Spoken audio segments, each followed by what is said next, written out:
국회. 선거의 계절입니다. 정치의 계절이고, 선거와 정치는 국민이 결정합니다.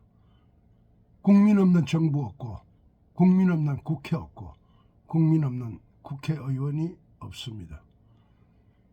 답답하고 숨이 턱턱 막힙니다. 기가 막히고 코가 막힙니다. 제가 존경하고 사랑하는 TV조선의 김강일 위원께서 지금 나라 걱정으로 하시는 말씀을 함께 경청을 한번 해보겠습니다.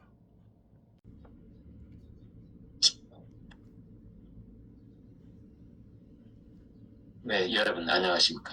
참 별별 생각이 다 드는 아침이다. 이런 말씀 드리고 싶습니다. 시키 정당인가? 이래도 되나?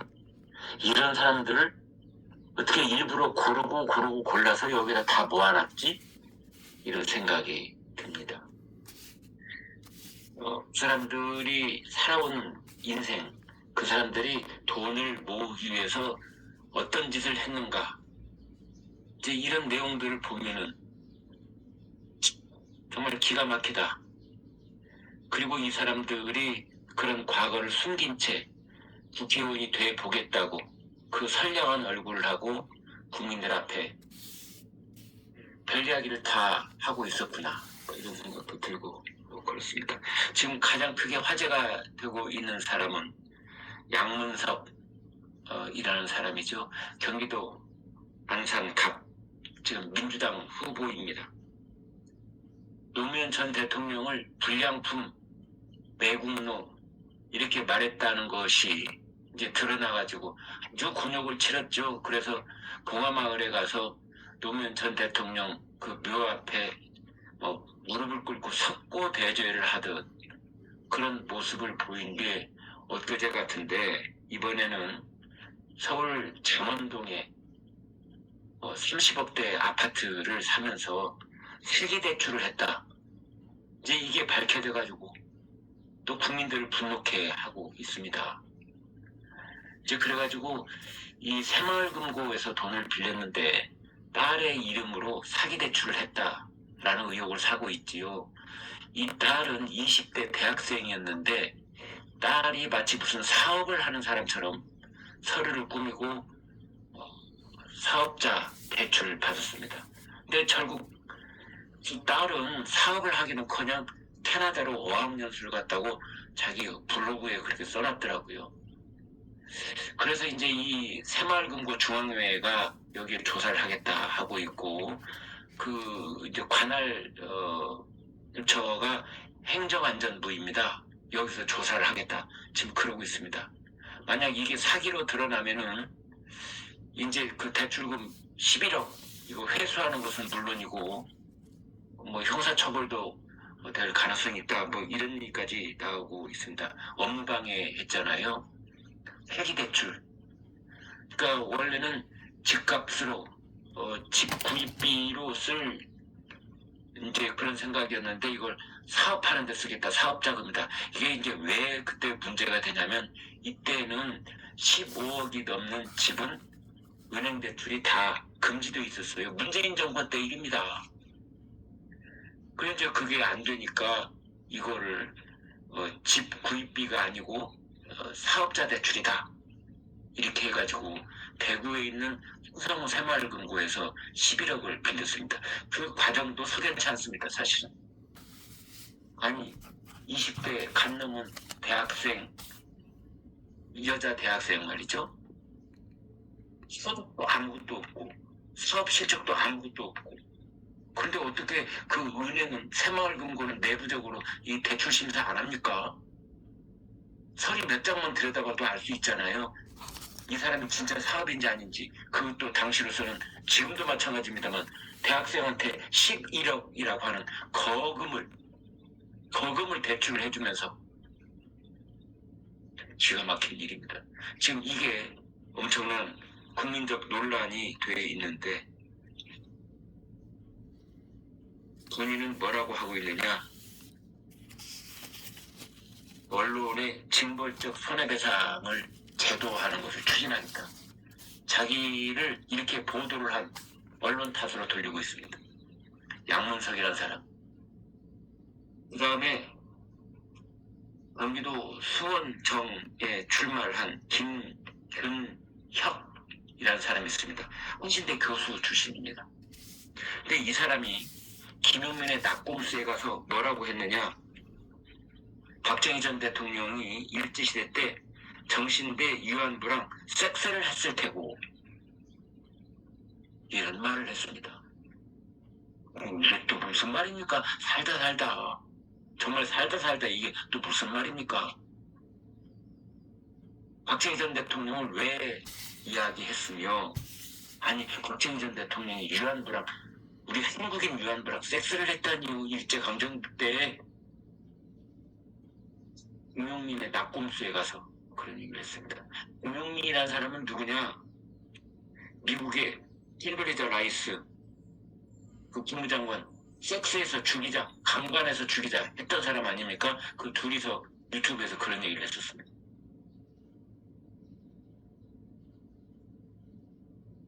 여기도 남양주 갑에 출마한 민주당입니다. 최민희.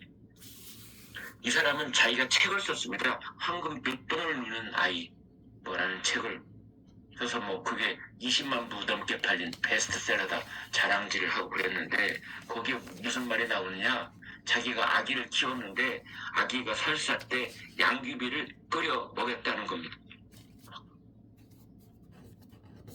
이 사람은 양귀비 집에다 쌓아놓고 몸 아프면 양귀비를 상시 복용을 했다 뭐 이런 겁니까? 이거 마약류 관리법 위반이에요. 이 사람은 도대체 우리나라 법을 알고 있는 사람입니까? 모르고 있는 사람입니까?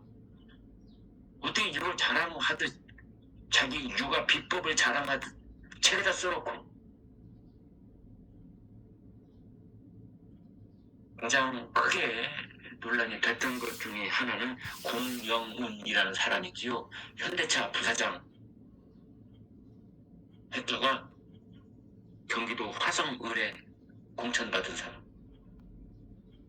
이 사람이 서울 성동구에 승표 레미콘 있는 그 지역에 30억이 넘는, 원래는 11억 주고 샀는데 그 뒤로 뭐 개발이 돼가지고 30억이 넘는다 지금 이렇게 돼 있죠. 개발 지역이 돼가지고.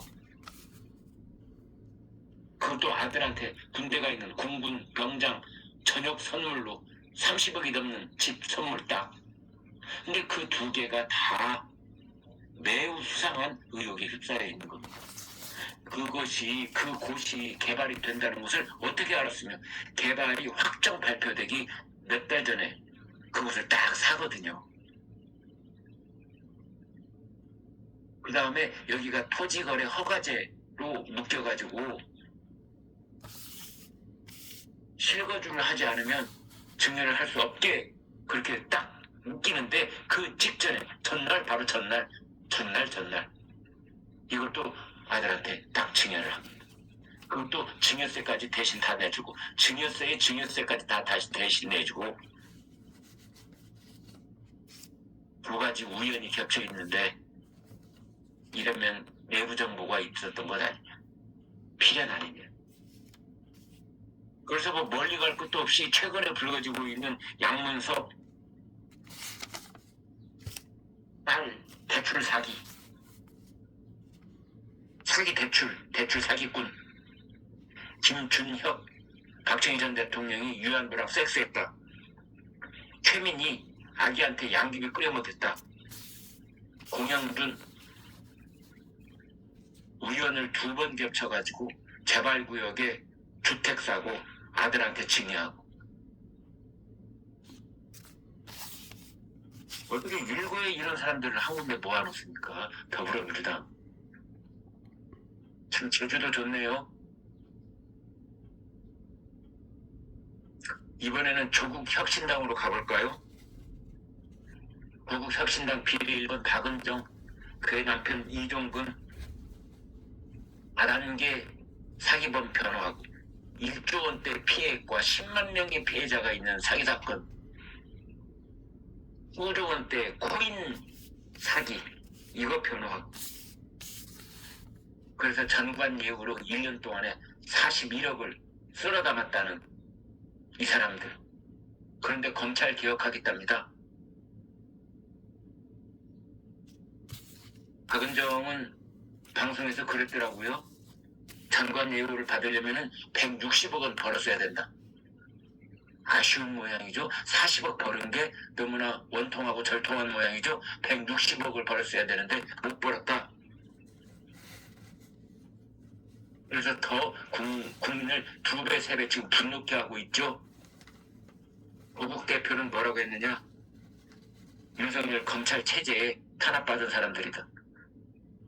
그래서 공천 취소할 생각이 없다. 지금 이제 그런 것 같아요.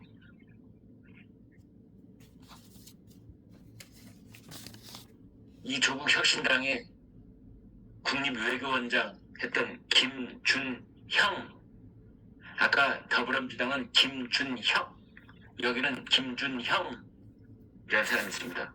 원래 교수 출신인데요. 아가들 미국 국적.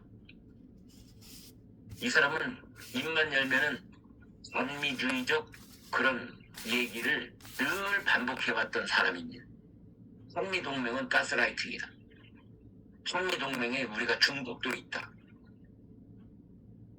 이러면서 한미동맹에 반대하는 듯한 그런 발언을 일삼았던 사람입니다. 그런데 알고 보니 자기 아들은 15살 때 미국 국적 획득. 그러면 생년 나중에 해명을 하면서 국제학교에 보내려면은 어쩔 수 없었다 뭐 그러는데 알고 보니 이 국제학교는 국적을 전혀 따지지 않는 그런 학교인 것으로 드러났습니다. 그리고 이 사람이 이 아들이 국적 이탈했을 때하고 그 다음에 국제학교에 지원했던 때하고는 시기도 하나도 겹치지도 않아요. 근데 그래서 다들 이거는 병역 기피의 목적 아니냐. 그렇게 해야만 설명이 딱 되거든요. 또 이 조국 혁신당의 백선희라고 서울신학대 교수 출신이 있습니다. 그런데 그 대학교 이사장 조카가 프로골프 선수인데 원래는 수업 일수를 채우지 못해서 당연히 F학점을 줘야 되는데도 불구하고 과제를 내라 해서 과제로 대신해줬다는 거 아닙니까? 최순실 씨의 딸 정유라 이화여자대학교에서 퇴학 처분됐잖아요. 똑같은 케이스입니다. 그래서 이 조국의 혁신당, 조국 혁신당 여기도 어떻게 그런 사람들을 모으고 고르고 범죄자당이라는 얘기를 듣고 있는 상황 속에서 또 다른 이런 의혹들이 불거져 나오고 있는 겁니다.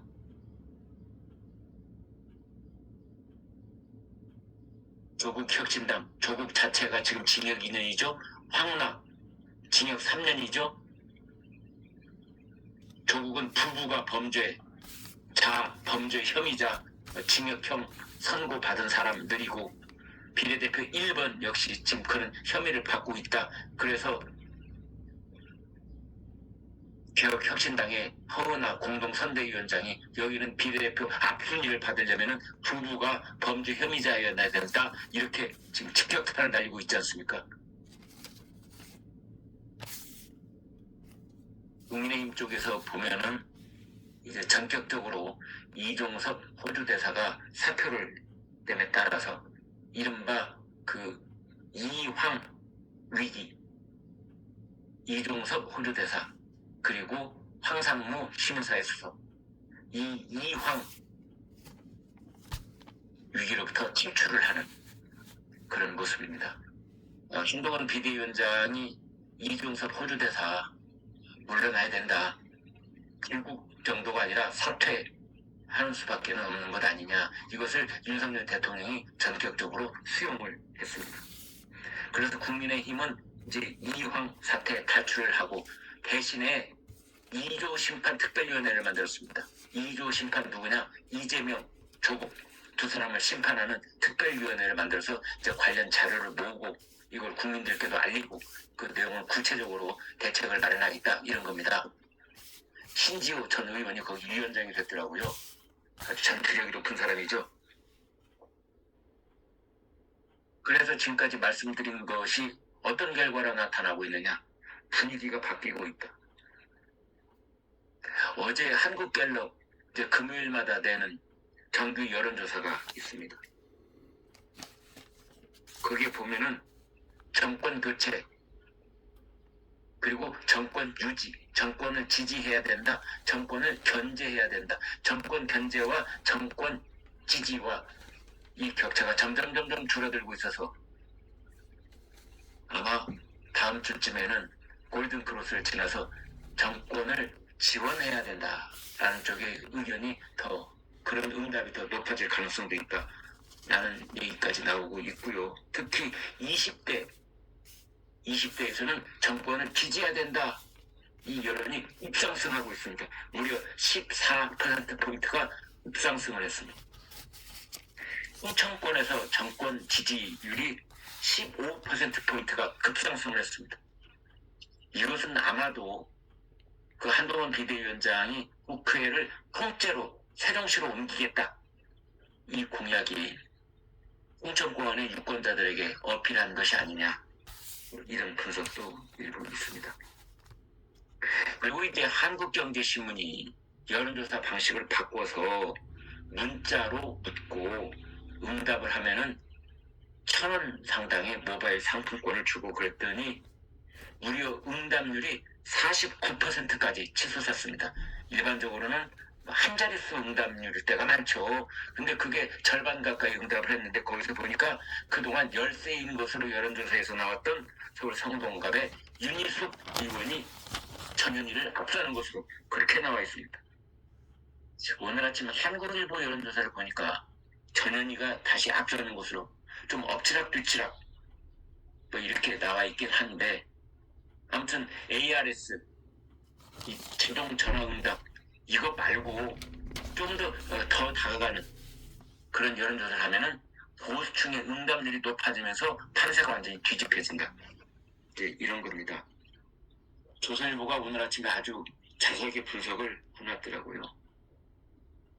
보수층, 윤석열 대통령 지지자 이 사람들은 여론조사를 외면한다. 이 과학적인 근거가 있습니다. 어떻게 보면 알 수 있느냐? 2년 전에 2022년에 각 지역별로 윤석열 대통령 후보의 득표율이 있잖아요. 이때 가령 뭐 49% 이렇게 그 윤석열 대통령의 득표율이 있는데 지금 2년 후인 지금 지난 대통령 선거 때 누구 찍었습니까? 라고 물으면 그런 여론조사를 하면 39%밖에 안 나와요. 그러니까 10%포인트 차이가 있는 겁니다. 이 유권자가 여론조사 기관을 속이고 있는 겁니다. 어떻게 보면. 지난번 대통령 선거 때 실제 득표율은 49%인데 지금의 여론조사 기관들이 지난번 대선 때 누구 찍었습니까? 라고 물으면 윤석열 대통령 찍었다는 응답이 39%밖에 안 나온다니까요. 이건 뭡니까? 윤석열 대통령 지지자, 보수층 지지자들이 지금 여론조사에 응답하지 않고 있다는 뜻입니다. 참 기가 막힌 일이 벌어지고 있는데요. 그래서 지금 그 사람들이 적극적으로 대답을 하는 투표소에서의 투표 행위에서는 전혀 다른 양상이 벌어질 것이다. 뭐 이런 분위기 변화가 감지되고 있습니다. 아무튼 이제 남은 것은 윤석열 대통령의 결단이라고 말하는 사람들이 많습니다. 그것은 이종섭 호주 대사에 대해서 어떤 식으로든지 그 시표를 내고 수리를 하는 과정 속에 그 윤석열 대통령의 입장이 표명돼야 되는 것 아니냐. 그 다음에 지금 의료 사태, 그 의정 갈등에 대해서도 윤석열 대통령이 전향적인 결단이 있을 수 있는 것 아니냐. 또 그 부인 김건희 여사와 관련돼서 그 일부 국민들이 갖고 계시는 어떤 기대치에 대한 입장 표명도 있을 수 있는 것 아니냐. 이런 기대치가 있습니다. 윤석열 대통령의 결단, 이제 이것이 또 한 번 총선판에 큰 변화를 가져올 수 있다. 이런 얘기들이 있습니다. 여러분 고맙습니다.